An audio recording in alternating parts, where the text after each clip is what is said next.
We're just hearing President Trump. He's at that G7 summit in France. He was sitting across from an emir from the regional countries, and they were taking questions about Iran, even taking questions about Ukraine and Russia.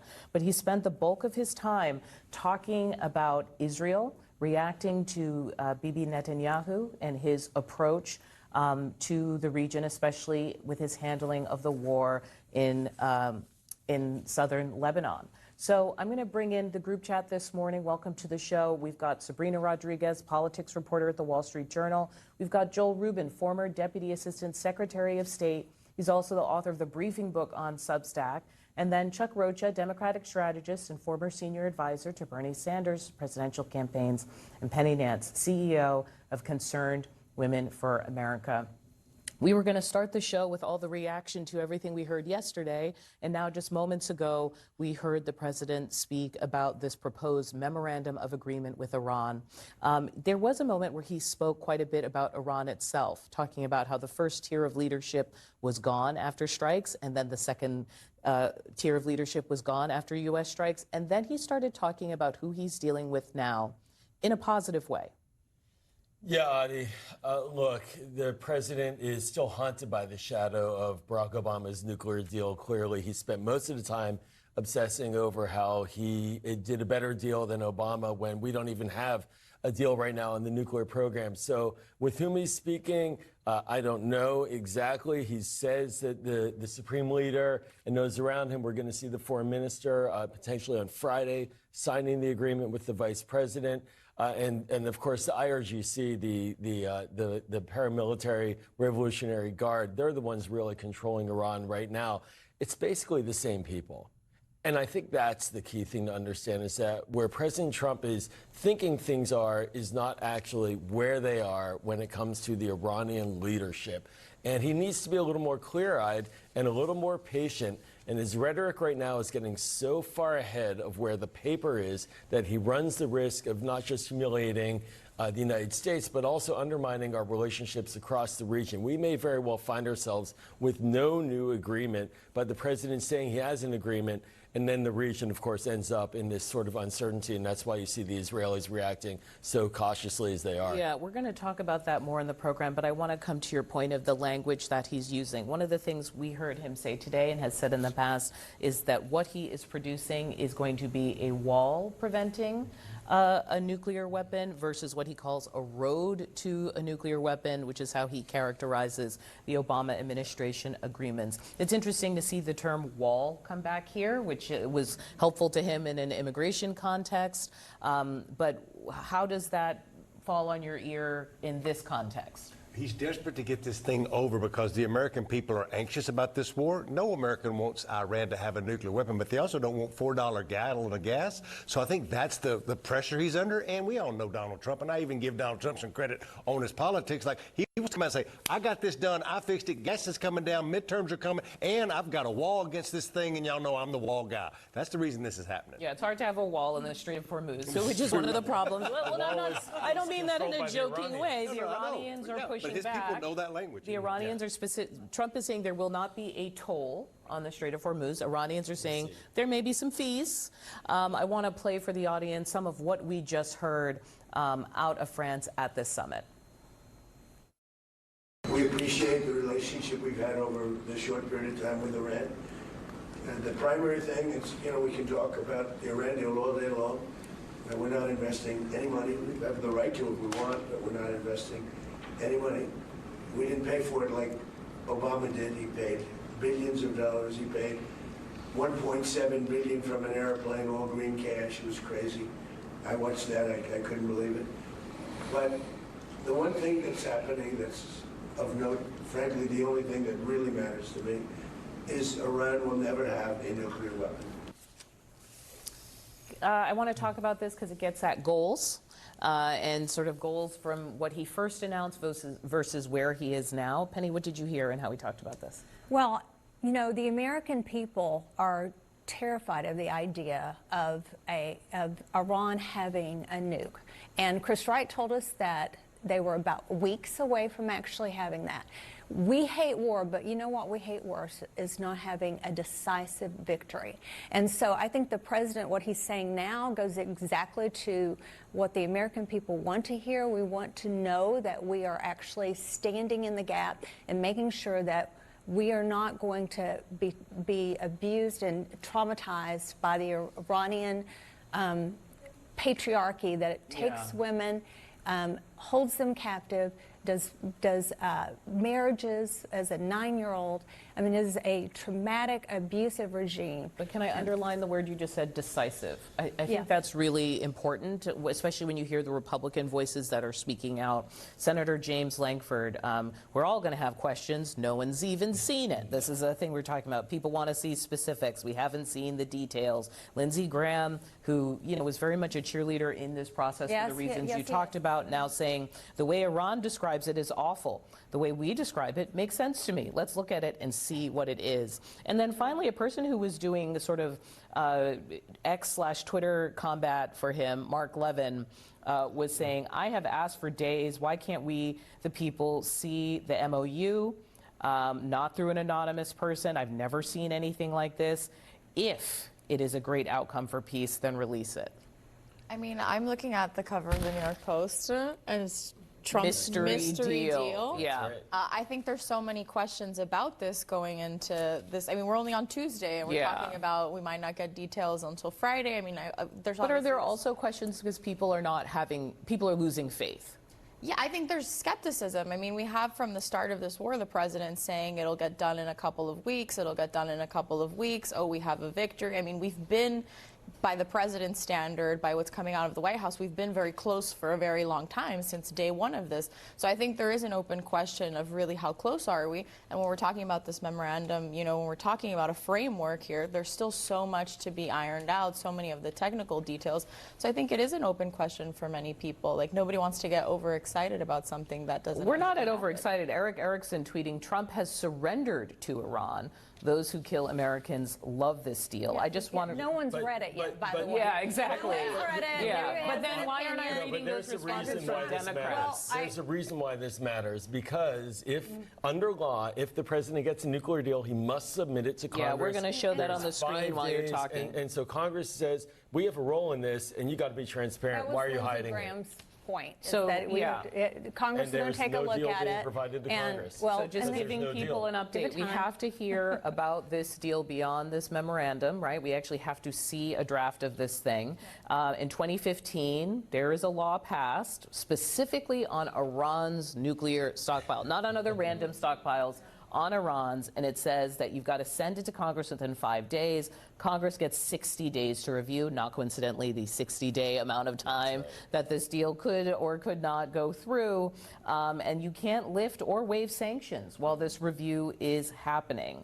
I noticed they call it a memorandum because if you do, it doesn't trigger the law. Well, Audie, I had the pleasure of working on this when I was Deputy Assistant Secretary for Legislative Affairs to the House of Representatives during the Inara debates in the Iran nuclear deal. And I'll tell you, I remember many a day when Republicans in Congress would be screaming about the Obama administration hiding the deals, side deals. What is it that they're going to do? Pallets of cash, all these sort of falsehoods. And then the big one, getting a legislation passed to require severe oversight. So now, like the law of unintended consequences, now the Republicans have to eat their own and, frankly, respond in the exact same way they demanded President Obama. And they better hold President Trump to the same level of accountability. Well, there's certainly a wing that is. I'm reading a lot of tweets that I have to double check the partisan affiliation because I'm surprised at how vicious they are. But we're going to take a break. When we come back, we're going to bring you up to speed on what the president has been saying at that G7 summit about this potential agreement with Iran. Stay with us. So we're going to continue to follow breaking news out of France, where President Trump is at the G7 summit. He is touting the proposed agreement with Iran. The next phase is the 60 days of nuclear talks. We're going to take a listen to the president who spoke just moments ago. It goes to a second stage, which I think will be actually easier. I didn't want to attack them last week, but we had no choice. And we did it twice, actually. We were doing it a third time, and we were able to not have to do that. but we have a deal that's a fair deal. It's a good deal. Group chat is back. Let's talk about what we know. Just now, the president was saying, I think it goes to a second stage. We should be clear, we don't know what it looks like, so we're not at the first stage. But once we do, he's saying that he feels like he's going to be able to move forward with this. Some of the sticking points I have heard about: financial relief for Iran. Trump and his allies say there's not going to be money going to Iran. Well, that's incredibly unclear right now. There's also a discussion about $300 billion of investment coming from the region to Iran. Now, and that would be a reconstruction fund, they claim, that would be funded by Gulf nations. Right, so Gulf nations are going to fund the reconstruction of a country to just bomb them. I think you're going to see a lot of hesitance. There's a lot of commitments historically in the Middle East towards reconstruction that never realized. And we should say he was sitting next to the Emir of Qatar when he was saying this at the G7. Do you think for Republicans that is better than the pallets of cash, they say? Better. But why if it's money let to me the just regime? say, listen. I have met with several members of the GCC. I've talked specifically from the ambassador of Saudi Arabia. They believe that Iran is the biggest bully in the region. They have no love lost. And so it gives me confidence. If they are going to be investing, it's only going to be because Iran has come to heel and is actually being a good neighbor in the region. So you think under that circumstance they would feel comfortable giving money to the country that bombed them? I'd rather them have control and be able to parse out money if they behave. Don't get me wrong, I don't trust Iran. I think they are tyrannical and they're liars. And we all have to watch them completely. Over the next 60 days, they can easily blow up this deal if they want to do it. And they tend to do it. The question I have is for Joel, is we talk about money and money getting spent, money from other nations. What about frozen assets? Is this different money? Yeah, Chuck, look, I'm glad you brought that up. They're frozen assets. They're billions of dollars, about $12 billion in accounts in Qatar that are frozen. That is Iranian money that the Qataris held. Why? Because of American sanctions and our request to the Qataris to not move that money. So this goes to a bigger question about sanctions relief. Sanctions are statutory. Congress has a role in this. Now, if the president chooses to waive sanctions, he has to justify it. But the sanctions on Iran are integrated between nuclear and the terrorism issue and their ballistic missile defense. So you're saying this skirts that entire issue by making it a reconstruction fund? Right, and so getting rid of sanctions is incredibly complicated technically and diplomatically, politically. So the easiest one is to do this, to tell the Qataris, say, unfreeze those assets, let them have it, which of course would do exactly what he is criticizing President Obama for having done. Those are two pots of money, though. The They are GTC different. funds are one pot of money. The other pot of money is stolen money from the Iranian people that has been sent over But through that would go back Let to the Sabrina IRGC. get a word in here, because I think the other thing is when we're talking about the different goals, there was also regime change. And during this meeting, we heard the president saying regime change, I've never really seen that work. I don't really think that's a sort of was possible here. And I was sort of surprised to hear him dial that back from when he first came out in that social media video saying to the audience, Iran, people of Iran, this is your time to rise up. 100%. I mean, I was at the CPAC conference earlier this year, just a couple months ago, and there was a huge outpouring. I mean, we're talking about at least a few thousand Iranian exiles who were there celebrating, chanting, thanking Trump for doing this, thanking Trump for taking this action, and we're really calling for him to really follow through on bringing regime change. So I think there will be a lot of disappointed people, particularly in the Iranian diaspora, who are going to say, wait a minute, this was a stated goal. We don't see a change when it comes to the leadership. And I mean, they know the leadership of their country more than anyone. That's just the diaspora. The thing we're going to talk about next is Israel, because this is another area where the Israeli government is upset with the thought of money flowing to the regime. So Joel, don't worry, you're going to get to that. I can see you jumping in on that part, but we're absolutely going to take some time to talk about that.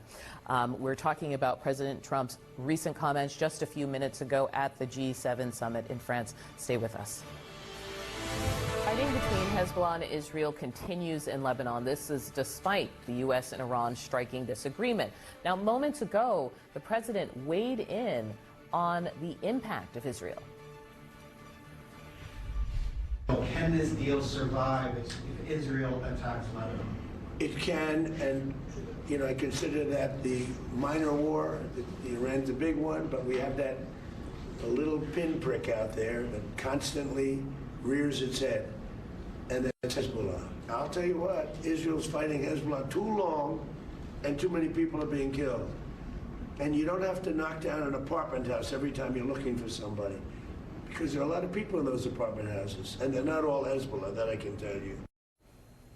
Group chat is back. It's one thing for the White House to sort of, talk about how Trump is talking to Netanyahu and say, oh, it's a sibling thing. It's another thing for him to get up on the world stage and say, this attack was bad. This was too much. What do you think it says about where Trump is now that he'd be speaking like this?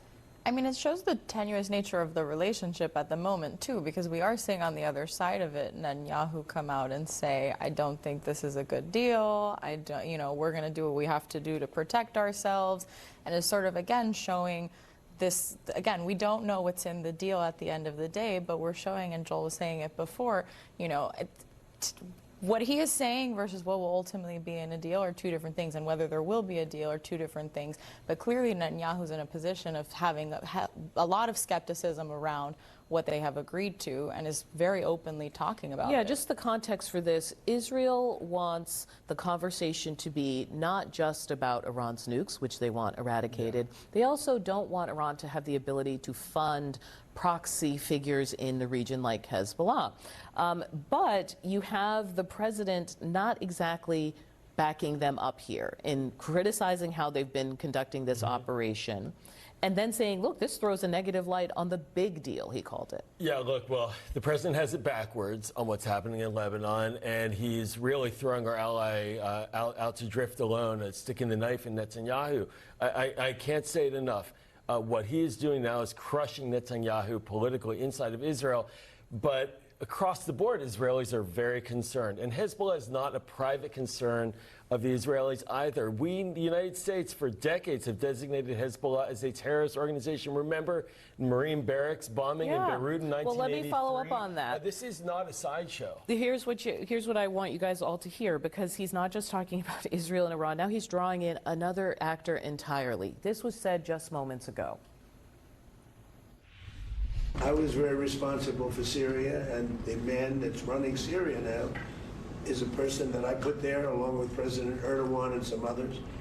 He's done an amazing job of pulling it together. He's not a Boy Scout, but he's done an amazing job of pulling it together.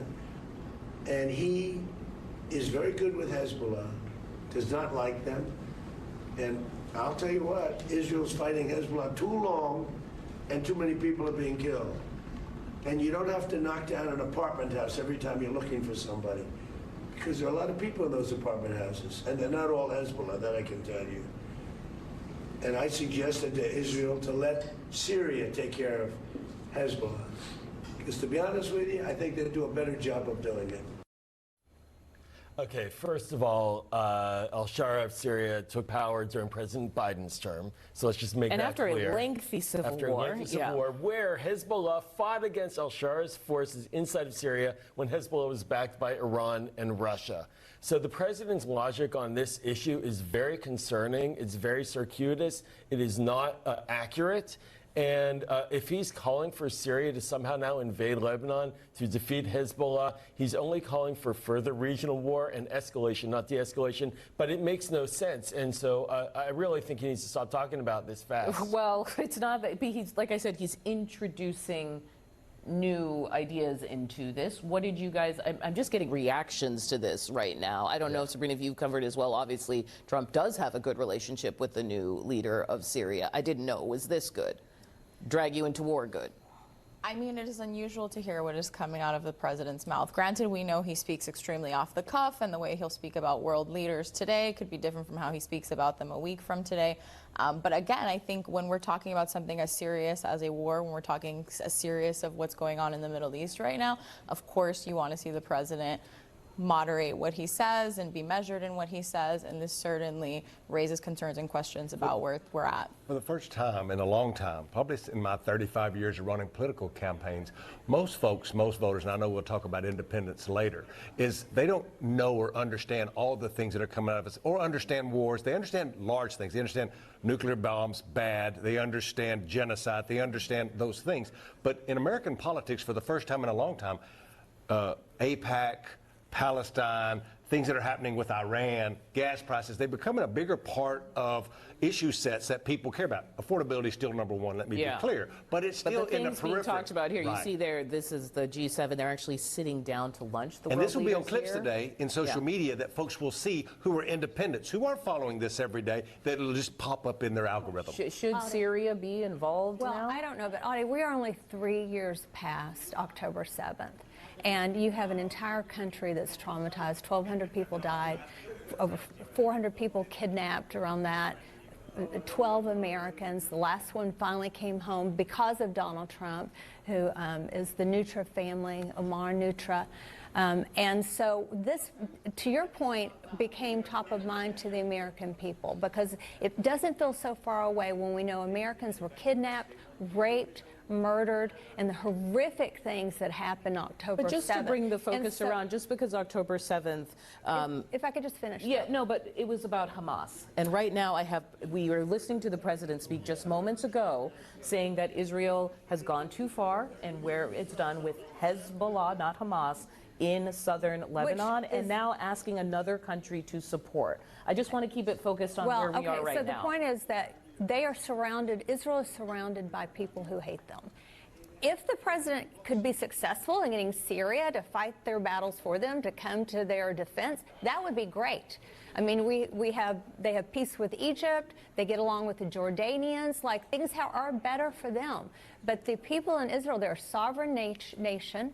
They have to protect themselves. Bibi Netanyahu is up for re-election before October 27th.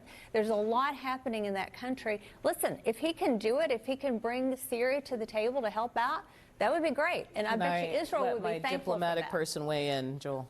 Well, I mean, what this shows is that the president really doesn't have a strategy for how to deal with the regional issues that are dogging this whole conflict. And I agree with you on October 7th, a calamity. But, you know, the hope at the beginning of this fight was that there would be not just a nuclear issue resolved, but also these other issues related to Hezbollah, regional proxy terror groups, the missile issue. That's all to the side now. That should be part of a diplomatic program to really hold Iran's feet to the fire. But he's left the heat, he's taken the heat off. And so now he's flailing. And I fear that the Israelis are only going to read this as a sign they are on their own, which increases the likelihood of more fighting inside of Lebanon rather than less. Here's what he had to say about his role and support for Israel. This was just moments ago. Without me, there would be no Israel, because no other president was willing to do what I did. I've had a great relationship with Bibi, but now Bibi has to be more responsible with respect to Lebanon. Well, that is that is crazy. I had 40 Young Women for America leaders that were in Israel last week and had to go underground because of bombing and shelling. Yeah, but so they are actively in the middle of a war zone in Israel. And Lebanon But did they say is thank God for Trump? Yeah, or but Donald Trump is not responsible for the state of Israel's existence. No, but I'm just saying that it is absolutely, I'm just saying that I think that Israel has every right to protect themselves. Yes. And I would say that we have to be very clear-eyed about the fact of what's happening in that entire region. And if we can bring other Do you partners think like that's Syria what to help, Trump why is just that a said? problem? Trump just said, if it wasn't for me. There'd be no Israel, is what he just Well, said. and which he has I protected think Israel. He brought that the is hostages that is home and- absolutely counterfactual. There is no truth to that. Donald Trump did not create the state of Israel. He joined in a military action alongside Israel against Iran, clearly, but the state of Israel's existence is not dependent upon the President of the United States. We have a relationship, But is but the Israelis state of, created their hold on own- one second, Israelis is the created their own state of country. Trump's deal Yes. dependent on Israel? Absolutely integrated. And this is the core, this is an Achilles heel problem that we had in the Obama administration. When the Israelis were outside of that deal, that meant that there could always be problems that would have to be dealt with that weren't integrated. the same thing is happening again. President Trump did not include the Israelis in this deal. He's not talking about the hot issues like Hezbollah until some later date.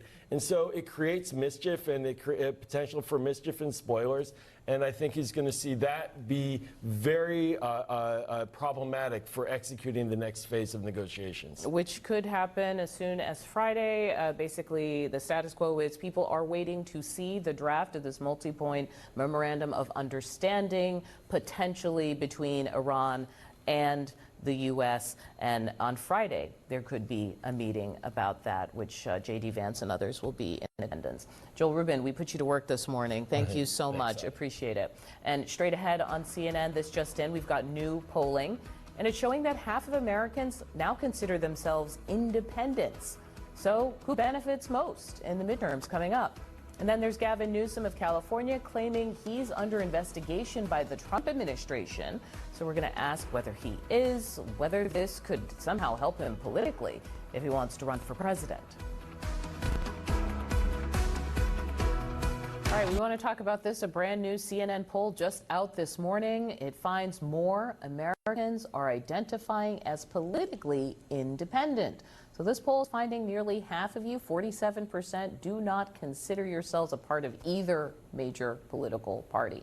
Here's the thing, that is up 11 points in just the last 5 years.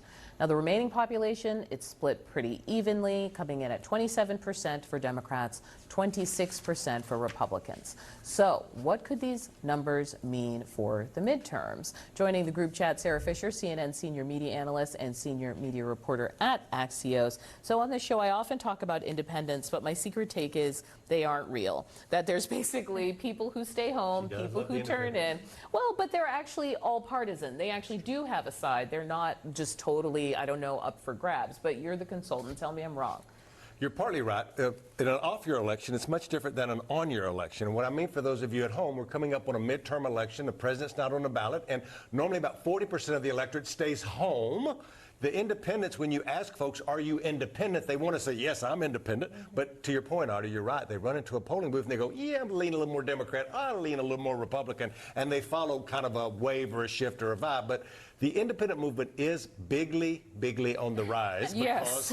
Because, especially among men. I want to show male voters 18 to 44. Non-college-educated, cowboy hat-wearing Mexican talk about this, which is there's a frustration with folks out there right now because they don't feel either party's doing anything, even though they lean one way or the other. Well, I'm looking at my notes. It says nothing about hats, but what it says is that these folks are younger than partisans. 63% are younger than 50.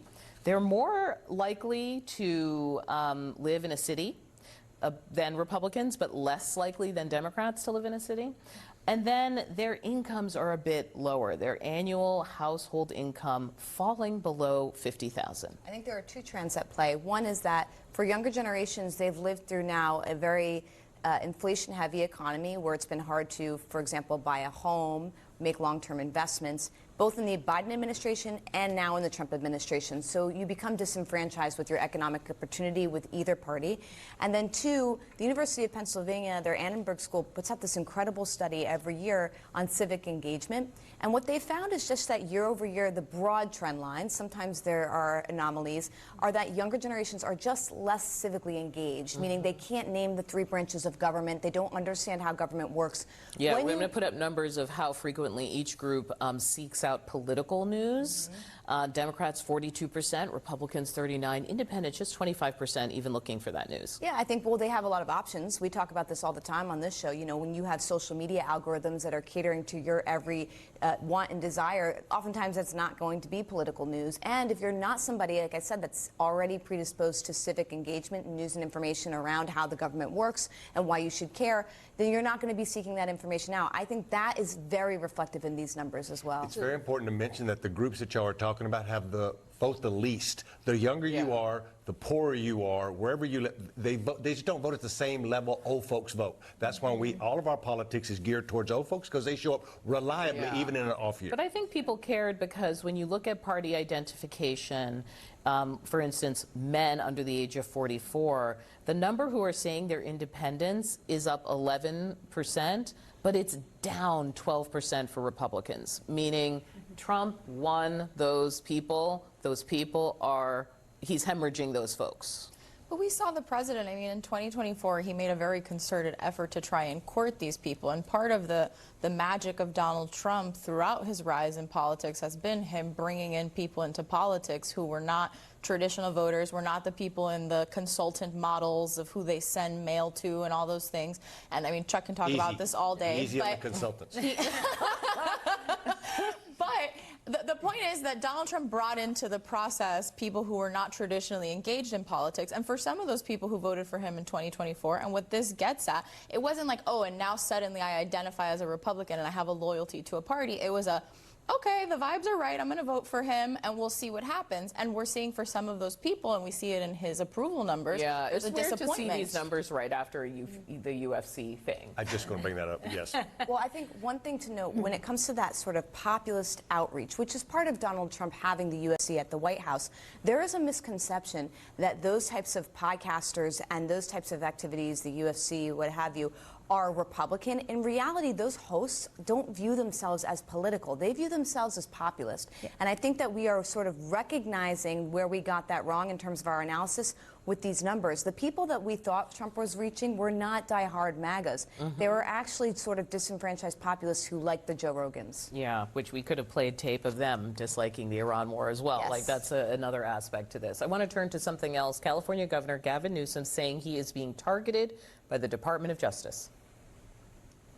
In recent days, federal agents have knocked on the doors of family, friends, and former employees. Not because they found a crime, because they're simply trying to find one. They're demanding records. They're abusing the grand jury process, digging through years and years of random documents. Donald Trump isn't just coming after me because of my mean tweets. He's coming after me because I'm considering running for president. Okay, weird. Sources tell CNN that Newsom is not the subject of an investigation, but that his wife, Jennifer Newsom, is part of a greater investigation into tax crimes. So the group chat is back. I wish I could show you, an indictment or some investigatory question, but I will show you the number of people the administration has investigated that various people in the cabinet have deemed kind of enemies, whether that is Jim Comey or Lisa Cook or whoever. So clearly, Newsom is trying to say, hey, my friends and family, my wife, could end up on this list as well. He is loving this, by the way. It makes him more interesting. It brings him back into the news. He's having a great day today. But the truth is, this started under Joe Biden. This whole investigation started, but the timing is really good for Gavin Newsom to announce it right now. And the issue is $3.7 million that went into the coffers of the REP project, which is a Jennifer Newsom project. By the way, full disclosure, served on a board with her. But do you mind pausing? Because we don't have confirmation, and I do not know if this is true right now because we literally are not hearing anything. I don't want to be talking about Newsom's wife as though she has committed crimes when we have not heard this. Okay. And I want to understand, though, why Newsom would come out ahead of an actual investigation to talk about it. Presidential politics are about two things. It's about money and votes, and he's working on both right now. He wants to get out and try to make himself be a victim. We've seen politicians, some of which may be in the White House, always want to be the victim of press or whatever investigation may be happening. And Newsom is positioning himself politically to do that. And as Sabrina, a consultant, it's a chef's kiss is what this is. A chef's kiss of getting ahead of it on camera with the flags behind him. I'm surprised he hasn't run away to another country saying, I'm going to go into exile until Donald Trump leaves me alone, and tweet it out. Let's let people know back in May, Emerson College actually did do a poll looking at people's potential choices, Democratic nominee for president, and Newsom was not the first name on it. I mean, there's no question that Newsom is amongst the top contenders. He does come up as one of I'm amongst the top contenders. Like, that list is so long at this point. No, but he is certainly one of, he has established himself under Trump's second term as like one of the leading people trying to take him on. We'll post a sample tweet so people can see. So this furthers that national profile that he's tried to build. I mean, he has specifically, strategically, over the last year and a half, tried to take on President Yes. Trump consistently, Redistricting, whether it's yeah. with redistricting, whether it was last year with the National Guard deployment in Los Angeles. He has at every turn tried to take on President Trump. And this does further that. And we Yeah. do see it. I mean, he is already fundraising off of it and sending emails. So it's clearly a position. And we just showed that tweet, not because we think it's funny, but because, to your point, Newsom likes to, quote unquote, do online battle with the Trump administration in the language that they, quote unquote, understand, so to speak, the language of memes and jokes, and he's been at the forefront of that. And all of those contenders that you just put up on that list, they're all following in his footsteps and launching podcasts and doing their own direct-to-consumer media and messaging. That's what this is all a big part of. Gavin Newsom doesn't want anyone to be reaching his potential voters except for him. Okay. Sarah Fisher, thank you so much for being here. Can't wait to have you back. Next on CNN this morning, we're going to talk more, a little bit, about 2028. We got J.D. Vance reflecting as he sets up a potential bid. We're effectively run in this country via the Democrats, via our corporate oligarchs, by a bunch of childless cat ladies. Now, that was back in 2021. We're going to talk about why Vance is now saying that that moment was one of the dumbest things he's ever said. Free. I recognize very much that I am a baby Catholic, that there are things about the faith that I don't know. If you ever hear me pontificating about the Catholic faith, please recognize it comes from a place of deep belief, but it also comes from a place of not always knowing everything all the time. Okay, that was just in 2025, I think, at the National Prayer Breakfast. Vice President J.D. Vance admitting, look, he's new to the Catholic Church. At the same time, he has also made it a central part of his political identity. It's the main topic of his new book.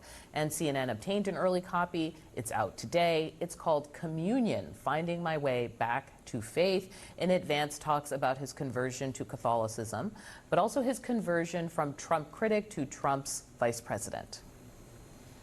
There's this sense that God was always looking out for me. Even when I strayed from the path, even when I called myself an atheist, that faith that my grandmother had sort of imbued me with was always there in the background. And of course, it's an important part of the way that I go about my duties today, but it's just an important part of who I am. It fundamentally illuminates everything else about me. Joining us now in the group chat, Christopher Hale, publisher of the Letters from Leo Substack. We've been talking to you a lot because every time Vance or the Trump administration has gotten sideways with Pope Leo, we call you up and we're like, what gives? What about this book strikes you about how he talks about his Catholicism, how it informs how he thinks about governing? You know, I think the first thing that I think is remarkable is not what's not in the book. I mean, so that speech he talked about where he said he had made some mistakes. Really, the first week of his administration, he said two things about the Catholic Church. He accused the Catholic bishops of getting rich off migrants' resettlement in the United States. And he, which I think he actually ended up apologizing for. He apologized to Cardinal Dolan for it. And then he said that he gave his theological expose on Ordo Amoris, a good Latin phrase from St. Augustine about the order of love. And he got smacked down. One of the last acts that Pope Francis did was write this letter to the bishops of the United States talking about what it means to have an order of love. That letter was actually ghostwritten by an American cardinal named Robert Prevost, who became Pope Leo XIV. These weren't in the book. And I think that's right. It speaks a lot that he Meaning he didn't do a story of like, here's what I learned when I actually dealt with popes and when I talked publicly. It's about his personal past journey. Absolutely, and I think that for Catholics, of course, he converted to Catholicism in 2019. He's the only Catholic I know who's gotten rebuked by two popes in 1 year. Well, he's just the most high profile. There's also the zeal of the convert, Sure. right? He brings that energy. And you know, the church loves converts. We have places for converts, but like any tradition, when a new guy comes in and tells you you're doing things wrong, there can be issues there. Okay, one thing about getting things wrong, because I double-checked this 3 different ways. Like, I'm not sure this is true. That the church on the cover of this book is not a Catholic church. And it's worth mentioning the publisher actually issued a statement to USA Today saying that this church comes from the part of the country where Vice President Vance grew up. He was raised Protestant and in evangelical churches, and he talks about Christianity in an ecumenical sense throughout the book. Penny, I think you said you're familiar with this area, but would it? I'm from Massachusetts. I feel like you kick a rock, you hit a Catholic church. Was there not one?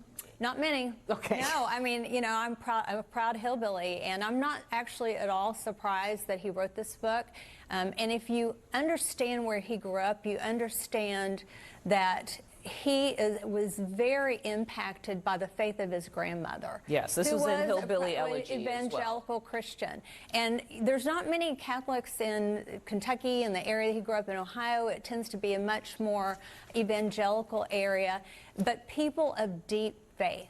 And despite what he went through in college and all the trials that he lived through as a child, his mother's drug use, faith was always there. He departed from it briefly, but came back. And what this book is about, I think, is about how he got back to his faith. And that story feels familiar for those of us who grew up in the George Bush era as well, of kind of like church can bring you. I want to talk about one other thing, though, in this book about communion. He talks about a comment he made on Fox News 5 years ago. Let me play it for you.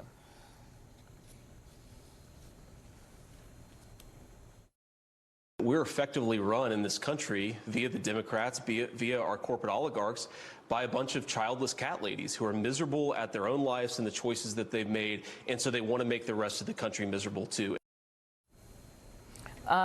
He doesn't need to, in this very personal book called Communion, go to a political fumble. Why do you think he did? Because he wants to run for president. That's why. That's A. B. But he called it one of the dumbest things I ever said. Boneheaded. Also, look, I'm not going to sit here and defend J.D. Vance. The only thing we got in common is we both had a mamaw.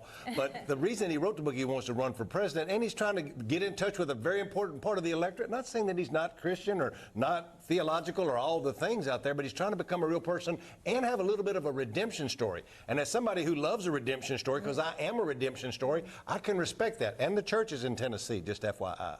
Wait, the picture Virginia, of the church? The one on the cover? No, we gotta verify. It's in Virginia. Oh yeah, Elk Creek, Virginia. There you go. Mount Zion, and it's UMC. like shout out to y'all because you got a bunch of attention you didn't think you were going to get. Mm-hmm. We do group chats, and you're new. So what's in your group chat? So keeping on the same beat with the Pope, Spike Lee, last November, saw Pope Leo XIV, and he asked for a miracle. He wanted the Knicks to win their first NBA championship since 1973, and he did. Yes. And so he was paraded through Fort Greene, Spike Lee, after games 4, they were down 29 points, and they came back at victory.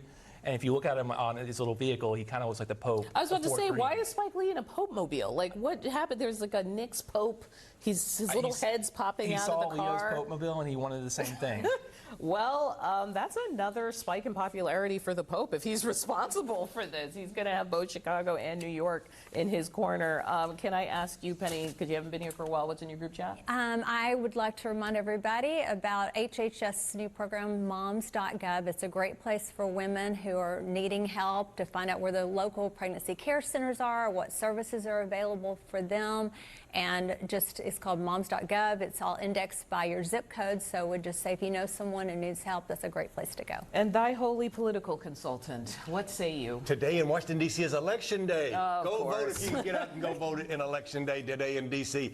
And stop sending me mail. Today as the Election Day's over. I don't need any more mail. I voted 4 weeks ago. Okay.